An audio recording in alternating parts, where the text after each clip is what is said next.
네, 오늘 아침 굉장히 이른 아침에 시작해서 아주 먼 길을 달려왔습니다. 먼 길을 달려왔는데 언제나 저희는 그 save the best for the last, 제일 중요한 거를 제일 마지막에 남겨두는 그런 전통이 있습니다. 그래서 이 뭐 마지막까지 저희가 최선을 다해서 또 좋은 패널 만들어 보도록 하겠습니다. Okay. No, no. Okay. Well, you can have.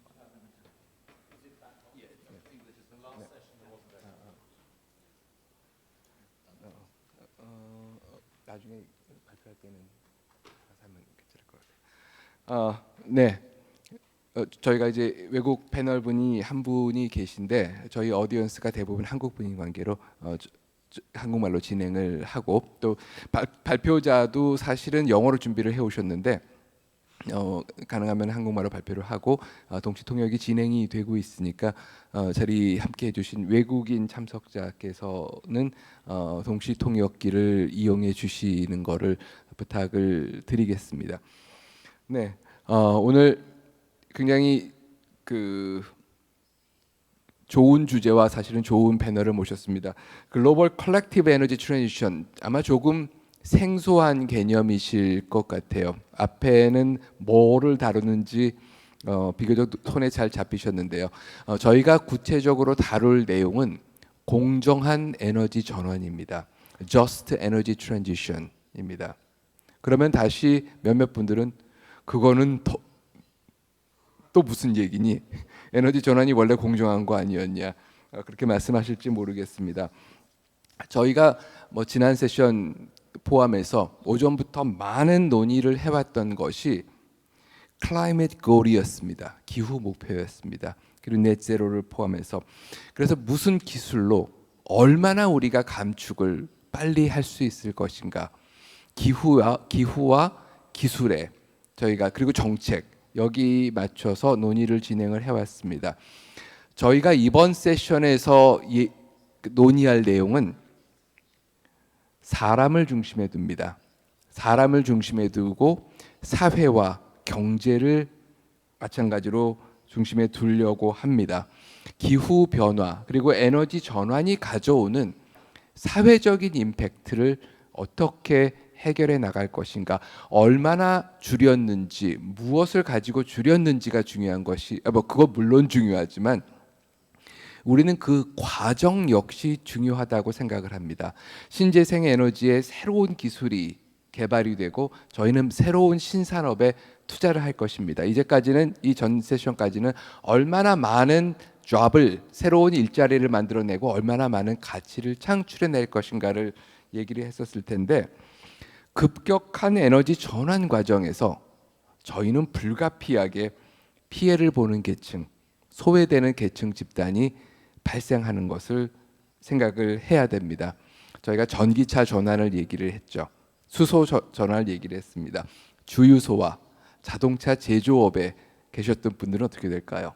석탄 산업, 석탄 발전소에 종사하고 있었던 이들 분들 그리고 이 분들이 살고 있는 지역은 어떻게 될까요? 자, 이제 에너지 전환이 정말로 사회의 모든 구성원들을 포괄해서 갈 수 있는 그런 전환이 되기, 지속 가능한 전환이 되기 위해서는 우리는 이 문제 역시 공정한 에너지 전환의 문제 역시 간과할 수 없습니다. 최근에 이건 상당히 최근에 나온 이니셔티브입니다만은 여러 군데에서 이 공정 에너지 전환을 얘기를 하기 시작했고 또 오늘 이번 행사의 또 주요한 이 펀딩 후원자이기도 했던 Children's Investment Fund Foundation, SIF, 영국의 SIF에서 또 굉장히 중요한 이니셔티브를 시작하셔가지고 저희 일민국제관계연구원이 그 JETP, Just Energy Transition에 관한 이 프로젝트를 진행을 하고 있습니다. 자, 많은 오늘 그 논의에 어떻게 보면 가장 마지막에 자리 잡기에 가장 적합한 주제가 아니었나 싶습니다. 오늘 앞에서 나왔던 모든 이슈와 그리고 사회적인 그런 범위까지 저희가 범주를 넓혀서 진행을 해보겠습니다. 자, 쉽지 않은 주제입니다. 쉽지 않은 주제이기 때문에 저희는 가장 훌륭한 연사를 모실 수밖에 없었습니다. 그래서 이 문제에 대해서 가장 많은 연구를 또 국내뿐만이 아니라 해외에서도 선도적인 연구 활동을 하고 계신 연세대학교의 이태동 교수님을 연사로 모셨습니다. 먼저 이태동 교수님 발표를 듣고 그런 다음에 패널 토의를 진행하겠습니다. 이태동 교수님 부탁드리겠습니다.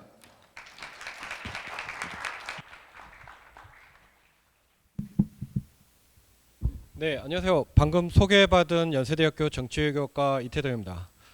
저는 환경에너지 기후변화 정치를 가르치고 있고요. 또 그 KT에서 하는 국가 R&D로 기후변화 적응 리빙랩도 연구총괄 맡아서 진행하고 있습니다. 오늘 말씀드릴 주제는 Just Energy Transition, 공정한 에너지 전환에 대한 것입니다. 우선 공정한 에너지 전환 들어도 보셨을 분도 있고 아닌 분도 있을 텐데요. 개념을 먼저 말씀드리기 전에 이재승 교수님께서 말씀하셨지만 사례를 한번 말씀을 드리죠. 저희가 전기화로 인해서 전기차를 많이 이제 생산하고 또 그런 생태계가 바뀌고 있습니다. 그래서 많은 변화들이 있는데요. 그 중에서 또 특히 뭐 생산업자, 큰 오토메이커들도 자동차 회사들도 그렇지만 지금까지 그 생태계에서 살아왔던 그런 뭐 카센터라든지 그런 부분에서도 상당한 변화들이 있을 겁니다.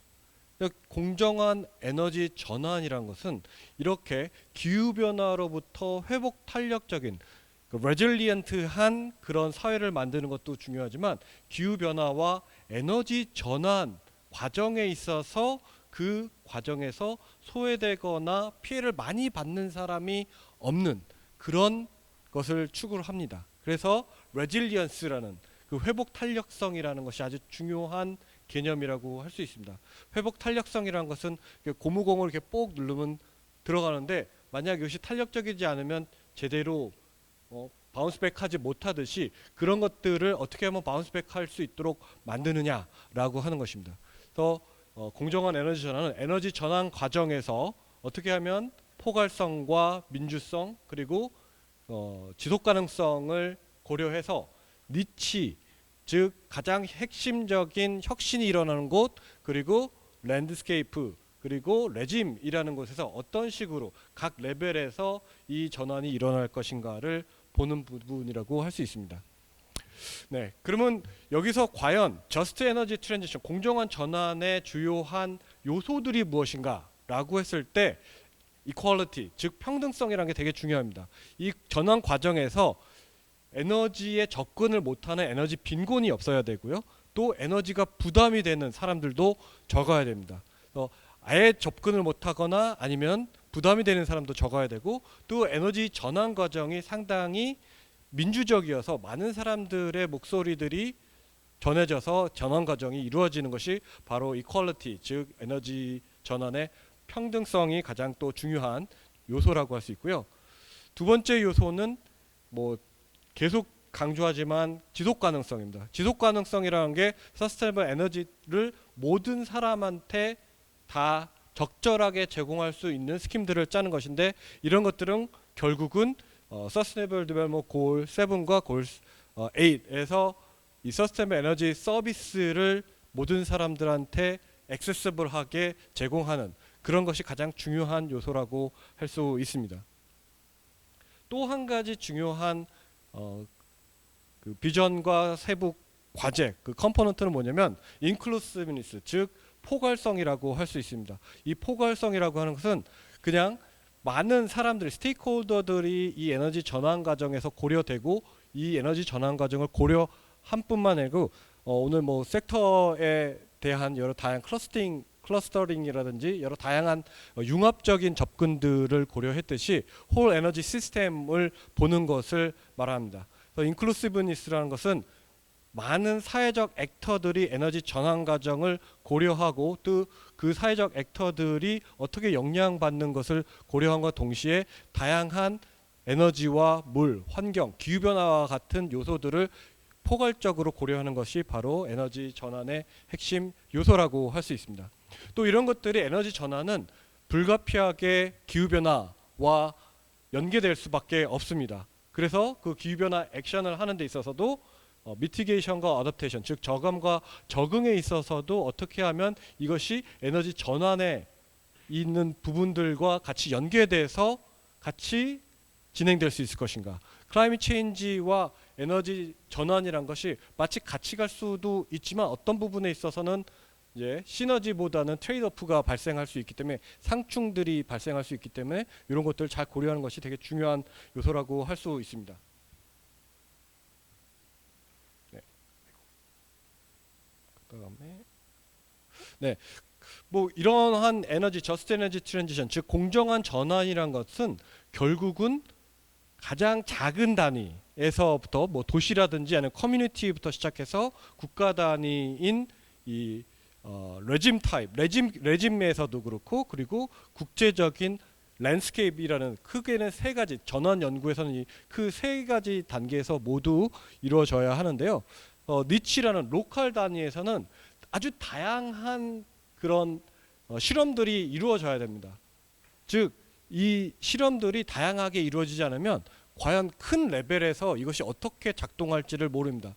아까 방금 말씀드렸던 뭐 카센터에서 에너지 전환으로 해서 잡을 잃는 사람들, 어떻게 보면 전기화로 돼서 이 전기화로 인한 기후변화 저감에는 영향을 끼칠 수도 있겠지만 또 그 전기차와 관련된 잡 크리에이션도 있을 수 있겠지만 어떻게 보면 그 기존에 있었던 사람들에게는 잡 로스를, 그러니까 실업을 가져올 수도 있는 그런 문제는 과연 작은 범위에서 어떤 식으로 도시마다 다른 실험들을 해서 그 혁신적인 방법들을 끄집어낼 수 있는 것입니다. 그 가장 대표적인 방법 중에 하나가 리빙랩이라고 할 수 있고요. 코크리에이션, 문제들을 어떻게 해결할 것인가를 공동 창조해서 그것들을 실험을 통해서 검증하는 것은 이 니치라는 로컬 레벨에서 이루어집니다. 그래서 저스트 트랜지션, 에너지 트랜지션은 이 니치에서 아주 다양한 실험들이 발생해야 되고 그것이 결국은 스케일업, 또 확산되고 또 더 크게 확장돼야 되는 그런 문제라고 할 수 있습니다. 예를 들어서 온타리오와 같은 경우, 캐나다 온타리오와 같은 경우도 이제 석탄 발전을 다 줄이기로 했어요.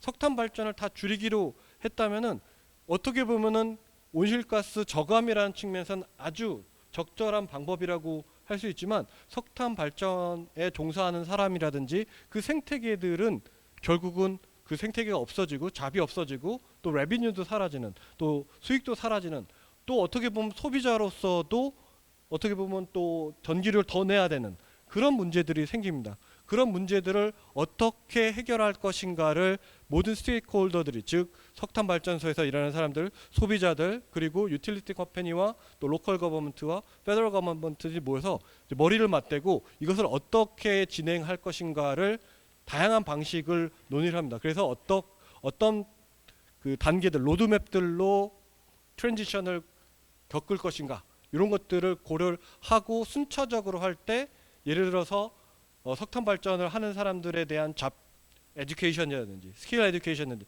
잡 트레이닝이라든지 이런 것들이 계속 같이 가야지만 이 사람들도 결국 일자리를 안 잃고 에너지 섹터에서 계속 같이 일할 수가 있는 거죠.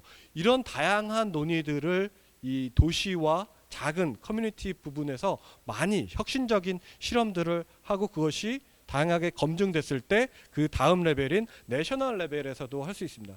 내셔널 레벨에서 할 수 있는 것들은 이 다양한 혁신들을 북돋을 수 있는 스킴들을 제공하고 또 그것이 성공적이라고 했을 때 많은 곳에 확산시키는 그런 역할들을 하는 것이 중요하다고 볼 수 있습니다. 내셔널에서 또 중요한 것 중에 하나는 그 액터에서도 나오겠지만 거버먼트, 즉 정부의 역할은 위원장님께서도 김상현 위원장님께서 말씀하셨지만 일관적인 정책들을 제공하는, 그러면 저스트 에너지 트랜지션이라는 게 중요하다.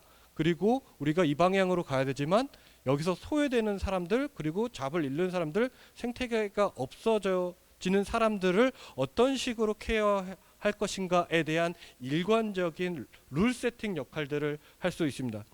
근데 이런 것들이 결국은 레짐 레벨, 즉 내셔널 레벨에서도 이루어져야 되고 그것이 결국은 랜드스케이프 레벨, 그 세계적인 차원에서도 이루어져야 됩니다.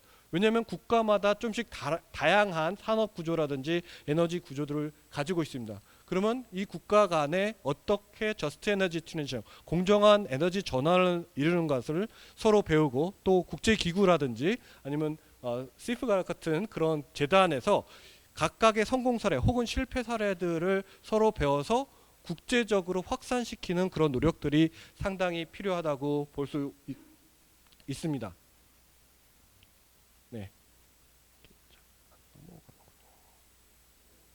네, 그래서 각각 다양한 액터들은 어떤 역할을 해야 되는가라고 했을 때 아까 말씀드렸다시피 정부의 역할은 결국 아젠다를 세팅하고 정책들을 일관성 있게 만들어가는 그런 역할들이 가장 중요하다고 볼 수 있습니다. 아직까지는 탄소 중립이라든지 기후 적응 같은 것들이 그나마 이 분야에서 기후변화와 에너지와 관련된 분야에서 메인스트림이 되는데, 아직까지는 저스트 에너지 트랜지션, 공정한 전환이란 것들은 아직까지는 주류화되진 않은 그런 모습들입니다. 그렇게 됐을 때 그 정부의 가장 중요한 것들은 결국 아젠다들을 세팅하고 그 아젠다들을 통해서 이 공정한 에너지 전환이 무엇이고 어떻게 실현화될 수 있을지를 잘 룰 세팅을 하는 것이 중요하다고 볼 수 있습니다. 그래서 룰 세터의 역할로서 이 방향과 룰들을 잘 정하는 것이 중요하고요. 또 여기서 이 가장 또 중요한 것들은 그 회사들이 가장 중요하다고 볼 수 있습니다.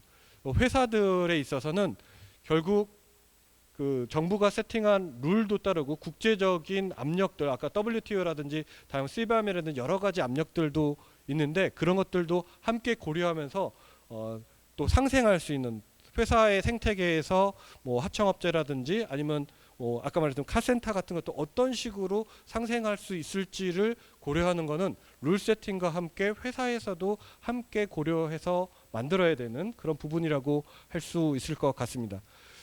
그래서 이런 회사들이 많이 이런 부분들에 조금씩 관심을 가지고 있습니다. 저도 그 국가 R&D를 하면서 회사들이 참 어렵겠다라는 생각이 듭니다. 처음에 미티게이션으로 해서 어떻게 하면 탄소 중립이라는 이런 것들을 하겠느냐라고 하는데, 기후 적응도 해야 되고 또 계속해서 새로운 그 개념들, 뭐 저스트 에너지 트랜지션 같은 개념들이 나와서 이걸 어떻게 해야 되는가라는 부분에서 좀 어려움들이 있을 것 같은데요. 다양한 회사들, 특히 에너지 기업이라든지 에너지 다소비 기업들은 이 에너지 전환 과정에서의 공정한 방법들이 무엇인가를 다양한 스테이크홀더들과 같이 만들어갈 필요가 있다라고 생각합니다.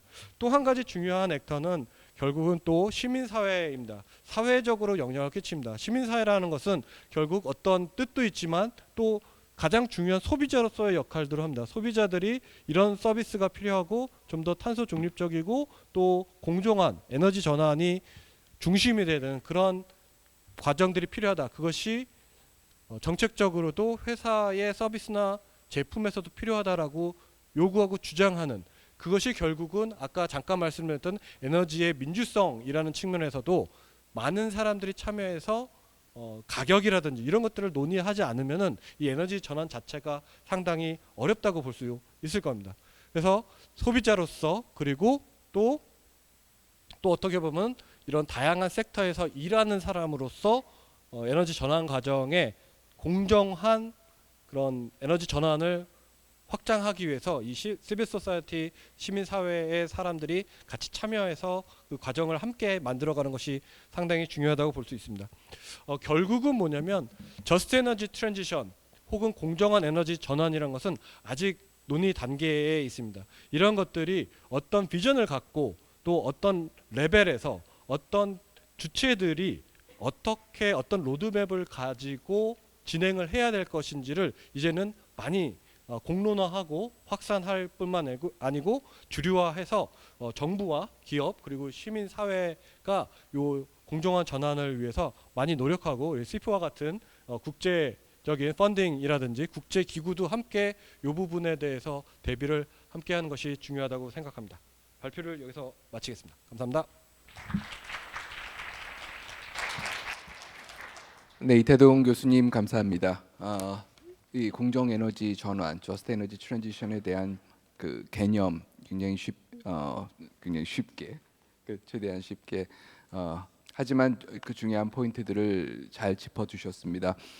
저희가 네 분의 패널 토론자들을 모셨습니다. 네 분의 패널 토론을 듣고 저희가 다시 논의를 더 몇 발자국 더 깊이 이어나가 보도록 하겠습니다. 오늘 패널에는 저희가 처음엔 5분을 모셨는데 한 분이 좀 부득이한 사정으로 참석을 하시기가 어렵게 됐습니다. 네 분을 모셨습니다. 기획재정부의 녹색 기후 기획과를 맡고 계시는 정혜경 과장님 나오셨습니다.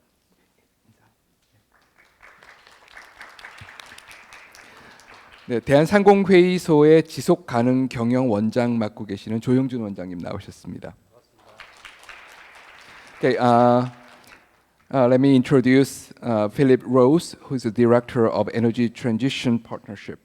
So please welcome. 기후 솔루션 대표를 맡고 계신 김주진 대표님 나오셨습니다.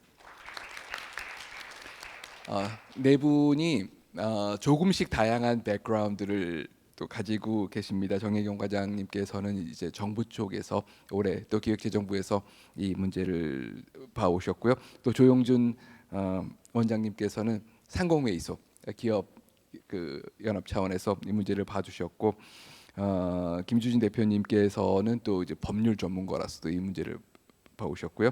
필립 로즈 같은 경우는 그 ADB 그 아시안 개발은행에서 또 올해 이 문제를 봐오셨습니다. 국제기구 차원에서도 마찬가지로 봐주시고요. 자, 이 새로이 부각되고 있는 공정한 에너지 전환 문제, 과연 어떤 우리가 그 다음번에 해결책을 찾을 것인지 네 분의 패널리스트께 여쭤보도록 하겠습니다. 먼저 정혜경 과장님 모시겠습니다.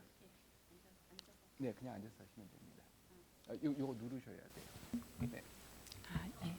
예, 안녕하십니까. 녹색기후기획과 정혜경 과장입니다. 오늘 저희 발표는 이 세션의 주제인 글로벌 에너지 전환에서 에너지 전환보다는 좀 글로벌에 방점을 두어서 그 GCF와 한국 정부의 협력 현황을 소개시켜 드리고자 합니다. 먼저 GCF에 대해서 잠시 소개를 드리자면은 그 GCF는 개도국의 기후 적응 및 탄소 저감 프로젝트 추진을 지원하기 위해서 설립된 국제기구입니다. 이런 측면에서 GCF는 공정한 에너지 전환에도 기여를 하고 있다고 말할 수 있을 것 같습니다. 올해 10주년을 맞는 GCF는 지금 현재 135억 불 자금을 개도국 기후변화 대응 사업에 지원 중이며 그 사업 개수는 243건, 그리고 공동 파이낸싱 자금까지 합치면은 총 518억 불의 어떤 프로젝트를 굴리고 있는 그런 명실상부한 세계 최대 기후 기금입니다. 우리 정부는 GCF와 크게 3가지 분야에서 협력을 하고 있습니다. 첫째로는 GCF에 대해서 재원 조성 협력을 하고 있습니다.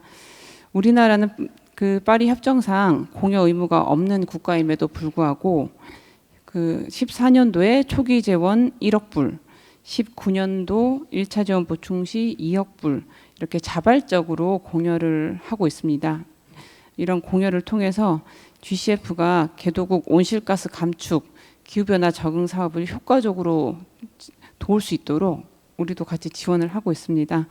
또 올해 9월 G20 정상회의 때 언론을 통해서 접하셨겠지만은 우리 정부는 2차 재원 보충에 또 3억 불 추가 공여를 발표를 한 바 있습니다. 그리고 G20 정상회의 커뮤니케 작업 시에도 우리나라는 그 다른 나라들에 대해서 그 GCF의 어떤 그 재원 보충 참여를 적극 독려한 바 있습니다. 결과적으로 우리 정부는 GCF에 지금 총 6억 불 공여를 지원을 하게 될 예정입니다. 지금 GCF가 국제사회에서 가장 시급한 문제로 부상하고 있는 기후위기 극복을 위해서 이런 어떤 기금이 사용되기를 기대를 합니다. 둘째로 GCF에 대한 공여 외에도 저희 한국 정부는 GCF하고 활발한 협력 사업을 진행 중입니다. GCF는 자체적으로 사업을 수행하지 않고 인증기구를 통해서 사업을 수행을 하는데 현재까지 인증기구가 총 121개 승인이 되었습니다. 그중 3개 기관이 우리나라 기관입니다. 16년에 인증된 산업은행, 21년에 인증된 코이카 이 두 기관이 현재 GCF하고 긴밀하게 사업 협력을 진행 중이며 특히 산업은행은 작년 10월 GCF 이사회에서 최초로 우리나라로서는 최초로 그 총사업비 2억 4,800만 불 규모의 인도네시아 산업계의 에너지 효율 개선 사업 이 프로젝트를 승인을 성사를 시켰습니다.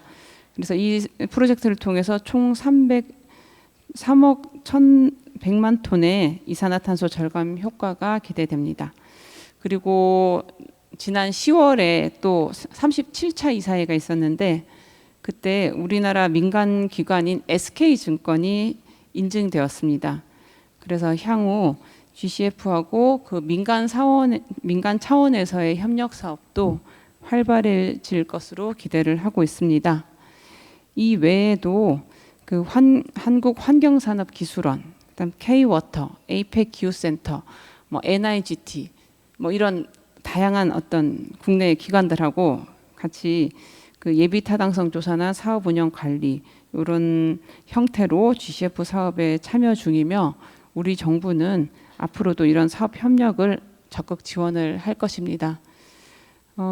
이 외에도 GCF 사무국하고 정기적으로 뭐 업무 협의라든지 그다음에 저희 부총리나 뭐 사무총장 간 면담, 공동 행사 이런 것들을 개최를 하고 있고 올해는 부총리 GCF 사무총장 간 면담을 또 2회 개최를 하면서 재원 보충이라든지 어떤 한국 정부와 GCF 간의 협력 방안 이런 것들을 논의하는 그런 자리를 갖기도 했습니다.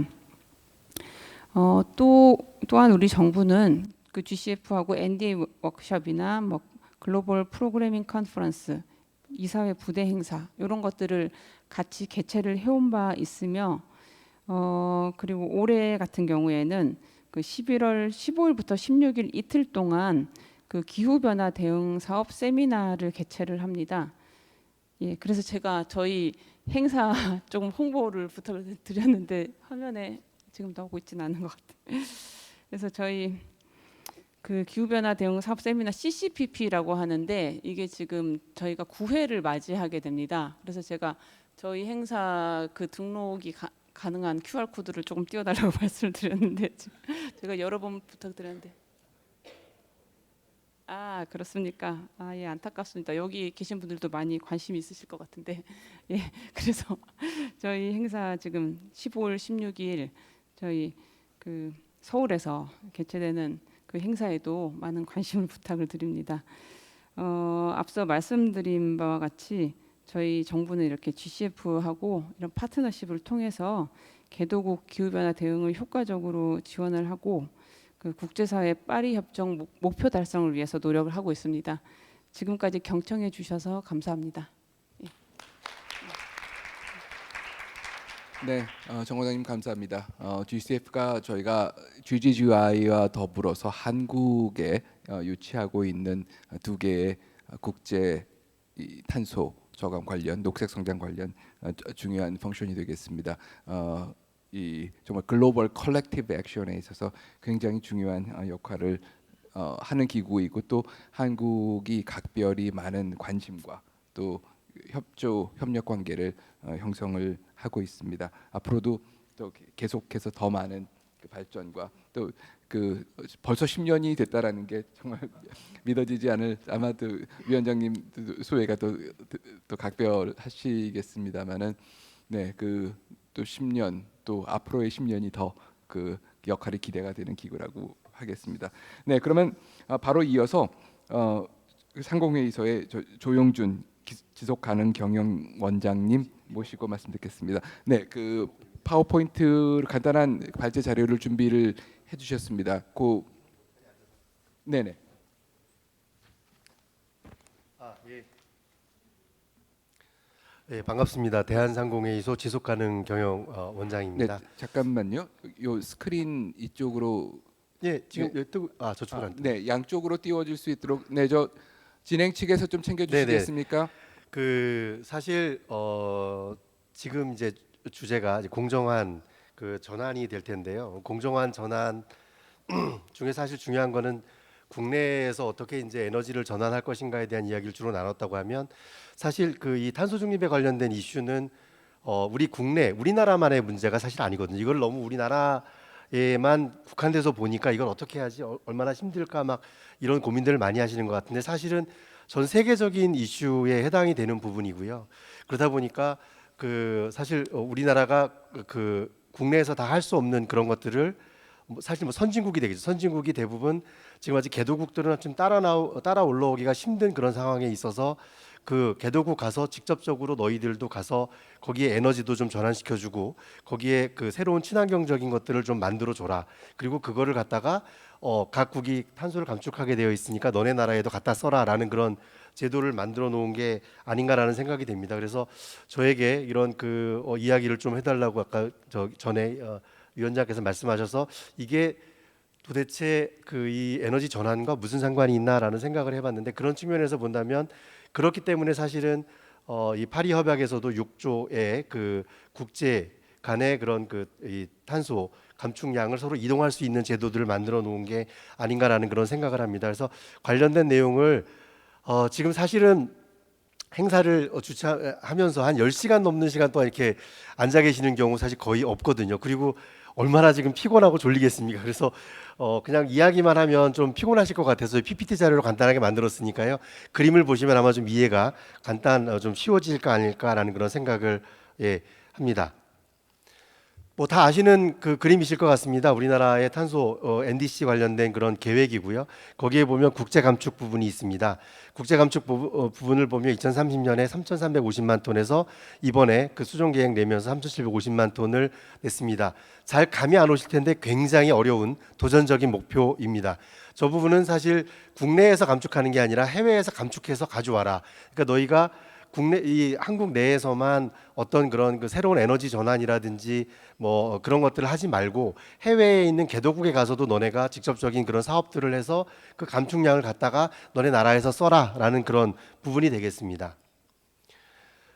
이게 지금 사실 좀 폰트가 안 맞아서 좀 깨지는 부분이 있는데요. 그냥 뭐 그 대충 보시면 이해는 되실 것 같습니다. 우리나라가 지금 관련돼서도 각국하고 여러 가지 협약을 맺고 있습니다. 보시면 그 현재 4개 나라 베트남, 몽골, 우즈벡, 가봉하고는 협약이 맺어져 있고요. 그 나라에서 우리가 가서 감축하는 사업을 하면 그거를 너네 나라에 갖다 쓰겠다는 서로 협약을 맺어 놓은 겁니다. 그 외에도 그 모로코, 페루, UAE하고는 지금 가서명 상태고 계속 관련된 이 협약들은 늘어날 걸로 그렇게 예상하고 있습니다. 이거 정부 주도로 진행 중에 있고요. 지금 올해 시범 사업으로 산업부에서 15건 정도를 그 접수를 했고 4건을 선정을 해서 사업을 할 예정입니다. 그리고 이건 정부 예산도 많은 규모가 들어가게 되어 있고요. 거기에 따른 여러 가지 그런 규약도 국내적으로 만들어져 있는 그런 상황입니다. 보시면 그 싱가포르는 늦게 진출을 했지만 그거를 각 국마다 협약을 맺어서 일일이 하나하나의 그 프로젝트를 점검하는 거는 너무 늦다라고 보고 있고요. 그렇다 보니까 결국 그 인증해주고 상응 조정하는 거는 개별 기업들이 그 자발적 시장이라는 구조를 통해서 하고 있으니 그걸 이용하겠다라는 이런 그 시스템을 갖고 있는 부분에 있습니다. 사실 이런 국제 감축 관련해서는 우리 기업들이 해외 진출의 기회로도 활용할 수 있는 그런 그 여지가 있는 부분이 있고요. 사실 이 국내에서의 감축뿐만 아니라 해외 나가서 저런 감축 활동을 하고 그걸 우리나라 기업이 진출해서 여러 가지 그런 프로젝트를 진행을 시키고 그 내용들을 국내로 가져올 수 있다면 사실 이것도 굉장히 좋은 해외 진출의 전략도 될 수 있는 부분이 있습니다. 근데 그거를 일본식으로 하느냐 사실은 이 싱가포르식으로 하느냐에 대한 고민이 있을 텐데요. 그거는 뭐 장단점이 있을 거로 예상은 됩니다. 하지만 지금 보면 아까 일본식의 그런 단점을 보면 너무 늦다라는 그런 측면이 있고 싱가포르는 굉장히 빠르지만 그 자발적 시장이 정말 탄소를 얼마나 감축시키는 그런 크레딧이고 프로젝트들인지에 대한 여러 가지 검증 절차나 이런 것들이 필요하지 않나라는 그런 체계를 보고 있습니다. 그래서 이런 걸 보면 우리나라가 앞으로 3,750만 톤의 그 해외에서 감축하는 부분을 가지고 와야 되는데 거기에서 어떤 제도를 어떻게 잘 만들어 나갈지에 대한 고민도 얼른 해야 되지 않은가라는 그런 생각을 합니다. 네, 보고 마치겠습니다. 네. 네, 감사합니다, 조 원장님. 특히 저희가 그 NDC 기후 감축 목표를 그 탄소 감축 목표를 달성하는 데 있어서 사실은 국내뿐만이 아니라 국외의 여러 가지 프로젝트를 동시에 진행하고 있습니다. 많은 나라들이 실제로 그렇게 하고 있는데 그 목표는 뭐 그 이 국내에서 해야 될 것을 밖에서 그 미룬다는 그런 차원의 문제가 아니라 이 협력 관계를 통해서 양측이 그 공여자와 수혜자가 양측이 에너지 전환과 저탄소를 윈윈으로 달성할 수 있는 그런 방안을 찾는 그런 노력이라고 할 수 있겠습니다. Okay, next I will move to Mr. Philip Rose and we'll listen to your insight on global collective energy transition. So now, floor is yours. So, thanks very much, Chair, and thanks to the organisers for giving us the platform here. In particular, thanks to SIF for setting all this up for us. I'm recently started as the director of the Southeast Asia Energy Transition Partnership, and I've come, as the Chair mentioned, from 8 years in the Asian Development Bank, where I did quite a bit of work on climate change from a different perspective. Relevant to the subject here, I wanted to present our partnership as a good example of how we can practically get on with the work of energy transition, including just energy transition at the regional level. So our Southeast Asia partnership was set up following the Paris agreements by a group of bilateral governments. We have 5 bilateral governments now and a set of philanthropies led by SIF. And we aim to provide targeted and flexible capacity building and technical assistance to help Southeast Asian countries transition to clean energy. So we basically lay the groundwork in a fairly efficient way for major infrastructure investments to follow on later to transition to clean energy. Our focus is on 3 major countries, Indonesia, Vietnam, and the Philippines, as these are large economies who are still using a high proportion of fossil fuels in their energy mix. 2 of these I note are countries which are operating or starting to do a joint energy transition partnership, or JETP. This is a sort of multi-stakeholder agreement between governments, civil society, and external finance providers to transition, particularly to get away from coal. We also, in addition to those 3 countries, we also have some very interesting regional programs, in particular with ASEAN. Within the overall goal of energy transition in order to slow down climate change, we have 4 strategic objectives. I think they're all very relevant to just energy transition. First one is policy reform. So we help governments reform their policies so they're more friendly towards bringing clean energy into their grids, for example.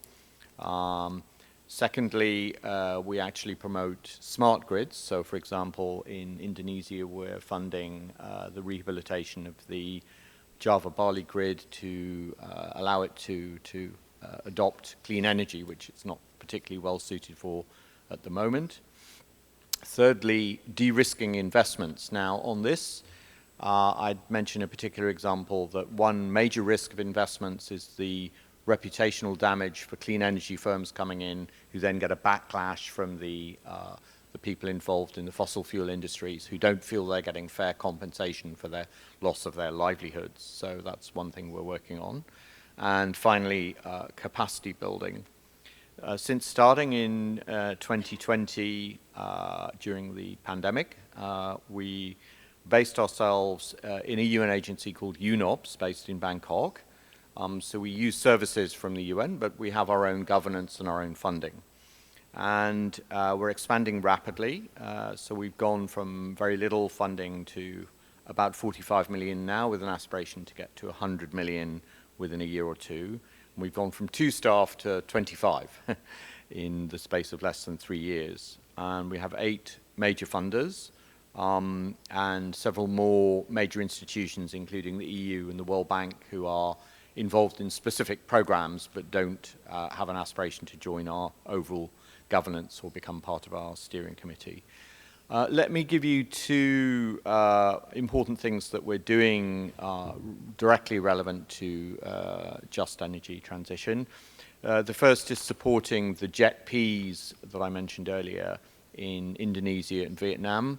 The one in, if you follow the JETPs, you'll know that the JETP in Indonesia is a bit further ahead. And we're heavily involved in that. We're about to support one of the working groups, the technical working groups supporting the JETP. Things are a little bit further back in Vietnam, but we're fully capable and standing ready to support them as soon as they're ready to move. The Vietnamese take their time to do these things, but I think they're moving in the right direction.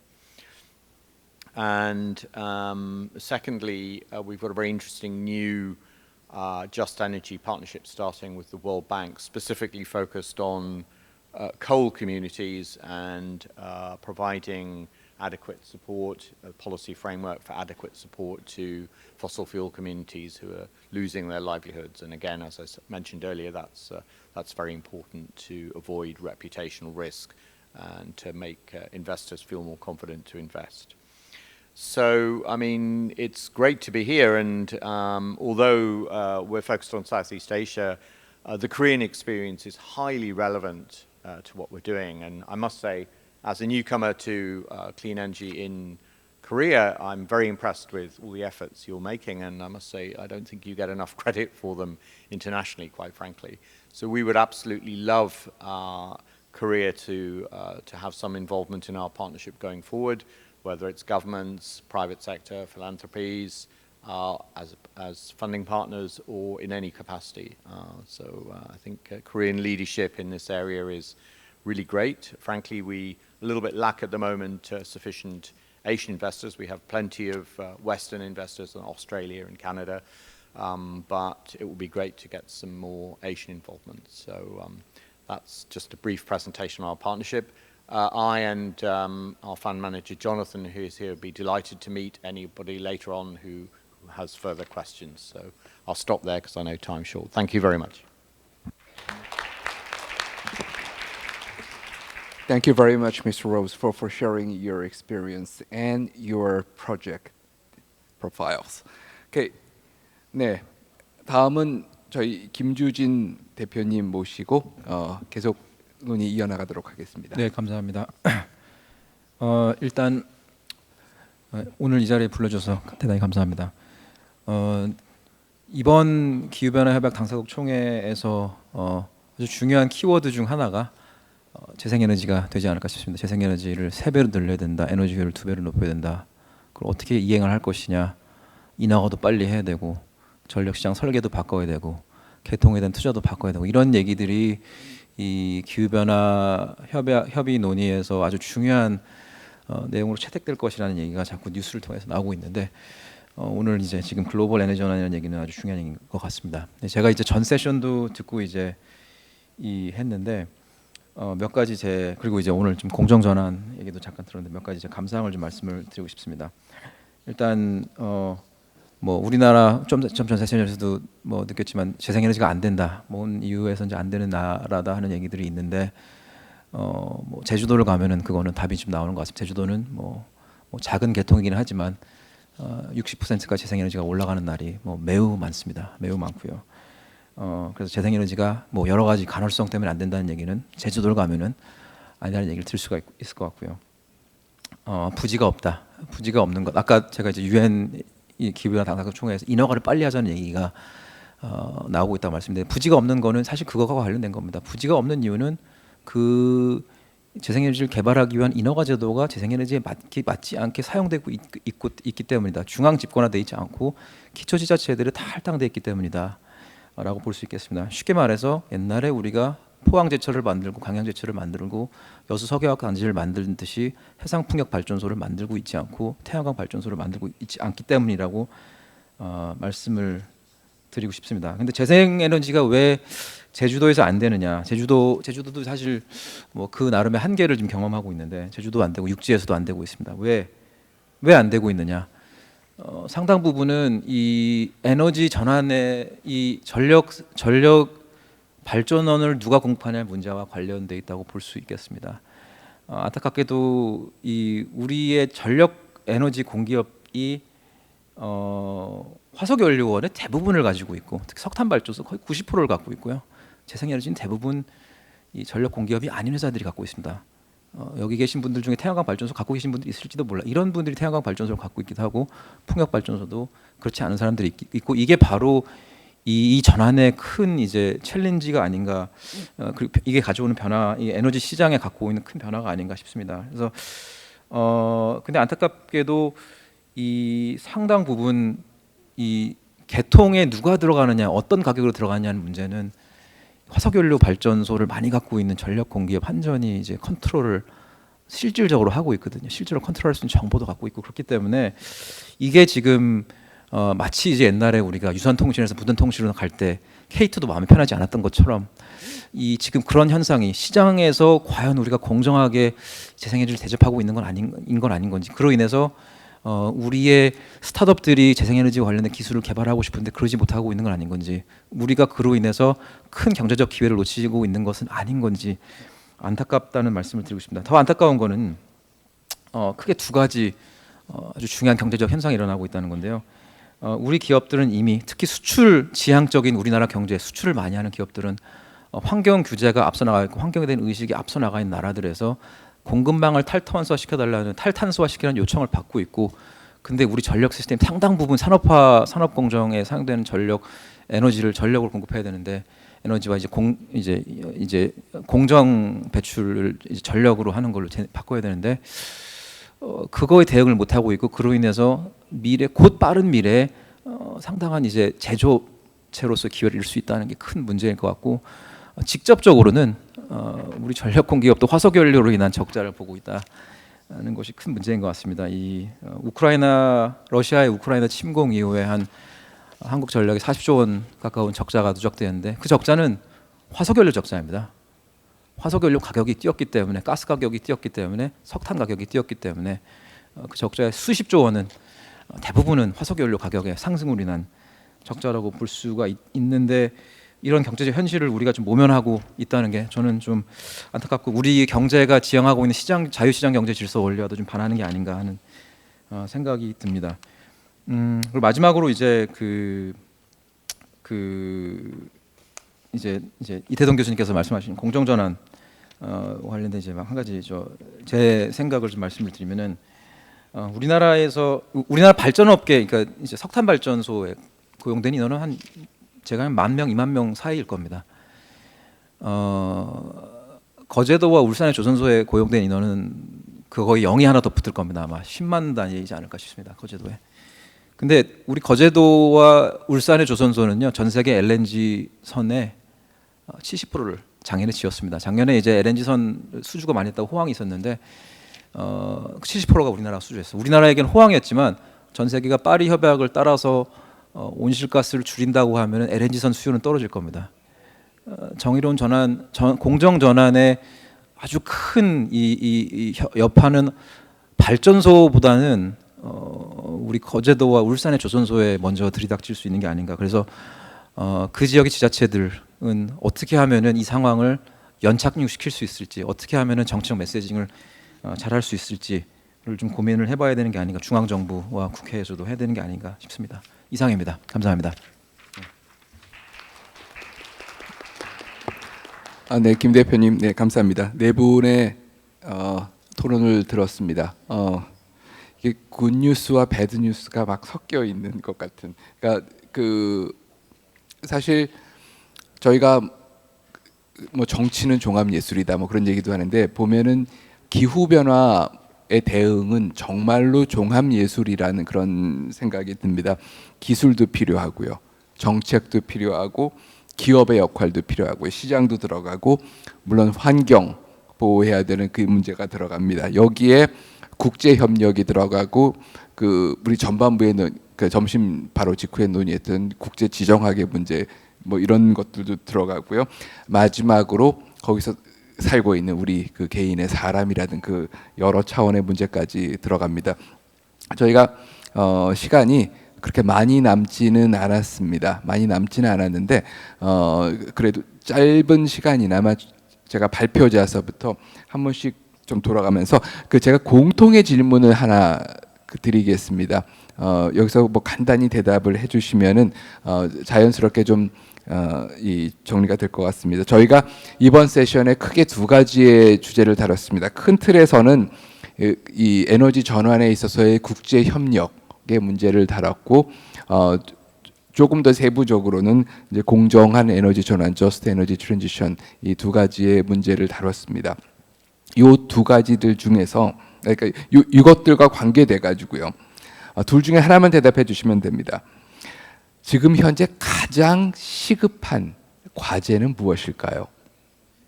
또는 지금 우리가 할 수 있는 가장 유망한 그런 과제는 어떤 게 있을까요?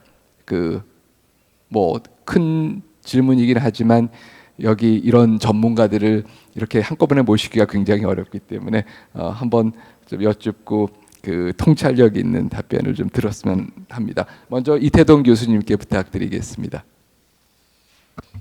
네, 공정한 에너지 전환에서 시급한 과제는 과연 이 에너지 전환 과정에서 누가 얼마만큼 어떻게 또 피해를 보게 될 건지 그것들에 대한 파악이 아주 중요하다고 생각합니다. 김주진 대표님께서 말씀하셨듯이 우리가 이 트렌드가 있고 바뀌어가는 전환의 과정에 있는데 이게 어디를 가장 먼저 얼마만큼 많이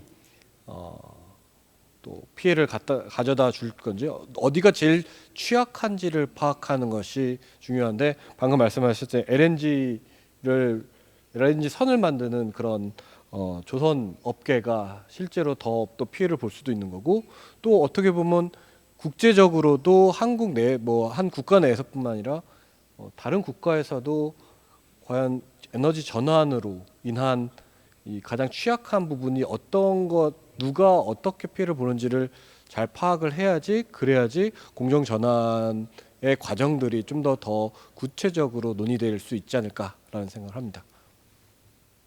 네, 감사합니다. 네, 다음은 정혜경 과장님 부탁드리겠습니다. 예, 저는 그 공정한 전환 관련해서 제가 생각하는 시급한 과제라기보다는 지금 현재 진행되고 있는 정부 정책을 소개를 드리려고 합니다. 그 공정한 전환 그 어떤 패러다임의 전환이 있을 때는 그 위너가 있고 루저가 있게 마련인 것 같습니다. 그래서 그 위너들이 얻은 이득을 그 루저들하고 적당히 배분을 해서 그 어떤 충격을 좀 상쇄하는 이런 방안이 있어야 되는데 지금 저희가 그 공정한 전환 특구를 지정하겠다라는 이런 정책이 경제정책 방향에 그 포함이 된 바 있었습니다. 그래서 제가 알기로는 그 고용부하고 산업부에서 이러한 전환이 미치는 어떤 고용 또 지역 산업에 대한 그런 충격을 좀 최소화하기 위한 여러 대책들을 준비를 하고 있는 것으로 알고 있습니다. 예, 이 답변으로서 가름하겠습니다. 네, 감사합니다. 네, 다음 조영준 원장님 부탁드리겠습니다.